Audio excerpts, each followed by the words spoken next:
Could I really live in Saigon full time? I'm going to talk about that today. I've been living in Saigon with my wife for 3 weeks in a place called Madison Tower. 2 weeks after I was in Saigon, I was tired out. I hadn't adjusted. I hadn't realized just how different it is from a leafy suburb in Massachusetts. It couldn't be more different. And my brain and my body were complaining. They were complaining about dumb things like traffic and bad sidewalks and language barrier. And really just, I was thinking about me too much. I was whining. And no excuse for that. I'm just telling you, I was whining like a little baby because I wasn't giving myself time to adjust. And now it's a couple of weeks later, and I'm beginning to get Saigon. I'm going to point the camera forward. I'm beginning to get Saigon much better. I'm going to give you an example of Saigon, right?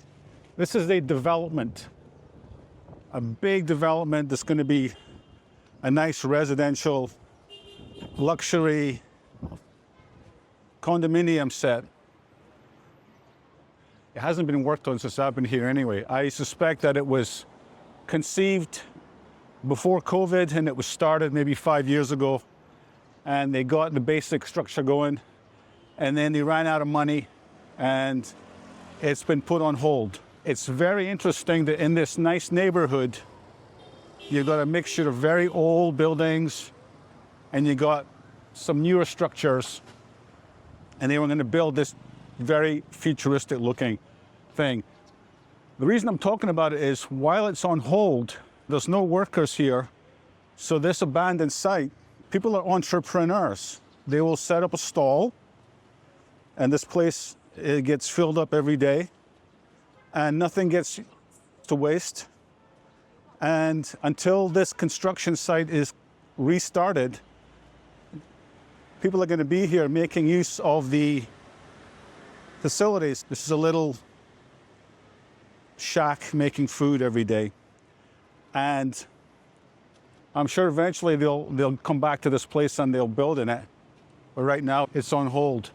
So I see this all over Vietnam. I saw it in Da Nang and I've seen it in Ho Chi Minh. And I saw it also in Phuket, although Phuket is getting back more quickly. And they got a lot more development going on. But I see it here too. And there's constant reconstruction. Vietnam is very high number of development projects and a contrast between luxury and non-luxury. Living cheek by jowl, perfectly happy. Very nice places because everybody acknowledges that you need to keep investing in repairing and building new stuff. So that's what you see here. The vacant lot behind me. Again, this is 100 meters or 200 meters from where I'm living. And now this used to faze me. I'd say, hold on, I don't want to be involved in all this construction and all this noise and debris. But to be perfectly honest with you, that's my problem. People have a right to develop and build and improve, and that's exactly what's going on. The challenge with that is while it's going on, you'll get an entire city block that's just left to its own devices until they get the money to actually do the project. And then inevitably it looks ugly, it's hard on the eye to see that, but that's just the way it is. And so what happens is you'll get this project that's been started and land's made available and then it gets halted. So what happens, you have this little culture of entrepreneurs making the most of the area before it gets developed. Because once it gets developed, then everything here, once it gets developed, this will all be privately owned. And you won't be able to open your business here once this becomes an actual functioning city block, if you take my drift. Just an observation. on how, as a guy that was leading a pretty comfortable, laid-back life, moving to Southeast Asia, you're inevitably going to be affronted by things you hadn't seen before. And it's because there's such a high rate of change and a quick rate of change that inevitably you're going to get extreme contrasts between ultra-modern and completely decrepit within a few meters of each other. And you just got to get used to it. So I was not used to it. I'm getting used to it. If you just look at the sidewalks, they have sidewalks here, which is good, but they're not really pedestrian friendly. Every available space seems to be taken up by motorbikes. As you navigate your way around this big city, it's very busy. And I complained about this in my other videos. I'm getting used to it. I'm getting used to just automatically watch where I'm going and not get annoyed by it. And that's what I'm doing today. I'm going to try to get this vlog done before it starts to rain. I'm getting pretty good at predicting the rain shower when it comes because the humidity will go to 90-something%. And you can feel it. And then you'll get a downpour for about 20 minutes. And then everything will be back to normal. So, again, just harping on about development. Big building. And you just naturally have a sort of a zone that doesn't look that great around that building site until the building is complete. All right, so this is just what I'm talking about. They have plenty of energy to build it, but they apparently don't have the budget to maintain it. So somebody in the comments, please explain to me, is it just because you get money for the project, but you don't get money for the maintenance after the fact? And that's just the way of the world. Yeah, this is the place I would go. It's about 300 meters from the unit. It's a big shopping mall. And the ground floor, they got a food court, and they have a grocery store called Vinmart. So the Vinmart grocery is in the basement level of this department store. They have all the Western stuff and prepackaged cut-up fish. So you're going to pay more, right? You're going to pay more for that. And because it's a Western style. The eggs here are really good and really cheap. Half a dozen eggs is 20,000.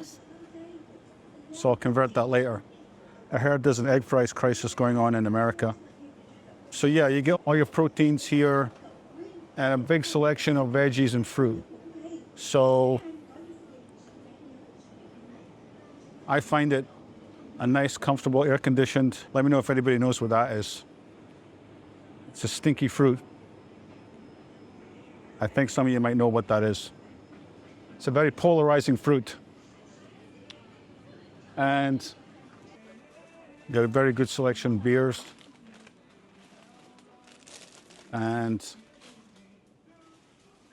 good selection of alcohol too. So this is the local vodka Hanoi, Vietnamese vodka. And the wine here is really good too. There's a place called Dalat.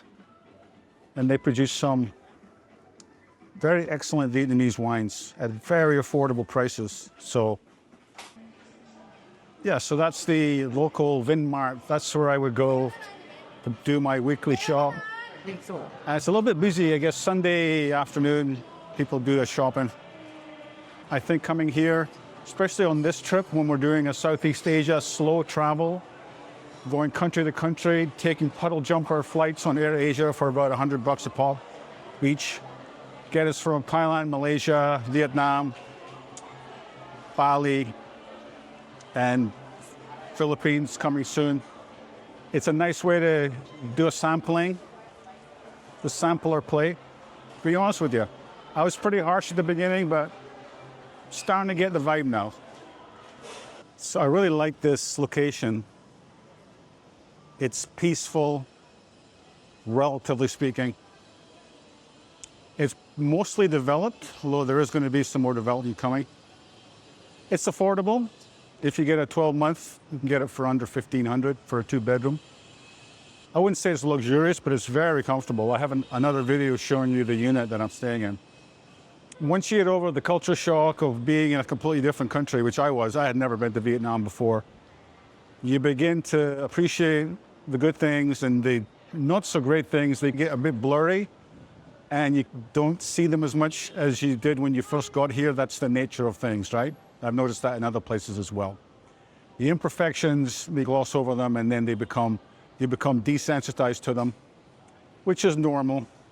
And that's a lesson I've taken from this experience in Ho Chi Minh City, is it's probably worth a second look. The longer you stay here, the more you appreciate what it has to offer, and the less the inconveniences bother you or the differences from your typical Western town will bother you. So I hope you enjoyed this video, and I will see you on the next one. Bye-bye.